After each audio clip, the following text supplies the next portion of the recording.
Well, welcome. We're ready to start, and it's my treat to introduce Sir Ridley Scott and Javier Bardem.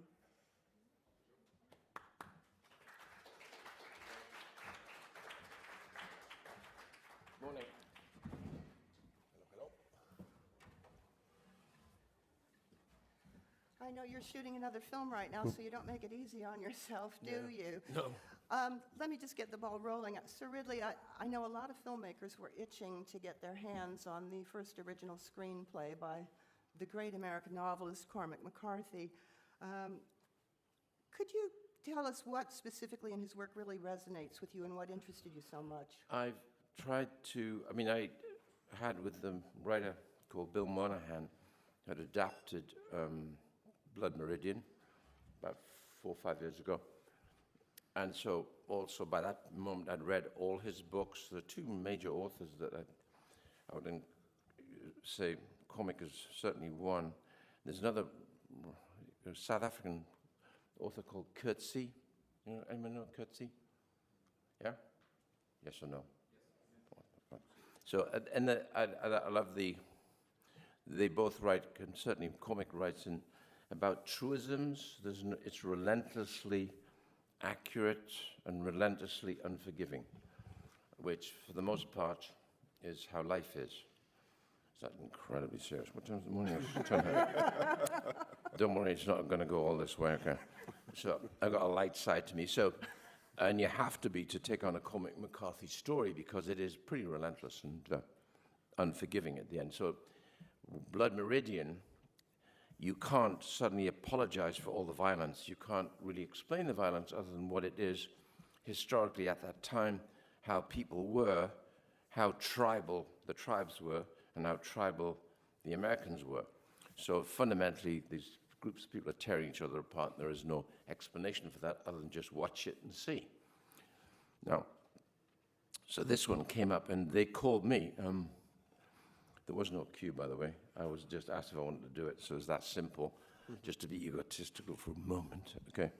And they asked, Nick Wexler called me up as an old friend of mine who's a producer with Steve, and they'd adapted this with Cormac. Cormac hadn't written a screenplay, he'd written what essentially was a novella of pages, which didn't have scene 1, scene 2. And so I read what was essentially the screenplay, almost in novella form. I read like a book. So I think it was a Friday, and I called up immediately in America by 4 o'clock and said, where the hell is he? I want to meet him. And I flew to Albuquerque, met him on the Monday, and by Monday afternoon I had we'd shaken on it, which is that simple. We just shook, and that was the deal. But again, to describe what I feel about his writing, which is what is most fascinating, most challenging about what he does, he constantly has this talent of making you feel uncomfortable and uneasy, and yet you must read on. Uncomfortable for sure. Oh, yeah. Javier, you seem to have no fear of the dark places and the dangerous hairstyles. You make Reiner a lot of fun to watch. He has there's some wonderful humor in this, but did all of the philosophical questions you're tackling, did that get to you? Yeah, very much. When I first read it, I was doing Skyfall, and when I first read it, I was shocked by the quality of the material in the sense that for any actor to have this opportunity to work with those dialogues and those long, very well put together scenes, it's a gift. So I was immediately drawn into it. And these images of the way he would look like came to me very easily because, I don't know, I saw him like a victim. I saw him like more of a person who is a pretender. He's always pretending to be somebody that he's not and selling the world an idea of himself, of how he would like to be. And that should be implied in everything, in the way he dresses, in the way he looks like, in the way he talks, in the way. And I talked to Ridley, and we both agree on that, and we went that direction. Thank you. Now, could you just wait for the mic? Thank you. Hello, Javier. How did you build the look of your character? How did I what? How did you create the look of the character? We talked about it, and it came as an option, and we work on the option, and we look at ourselves and said, okay, why not? I mean, you never know if it's going to work or not, but at least you try. I think the most important thing is that it makes sense dramatically.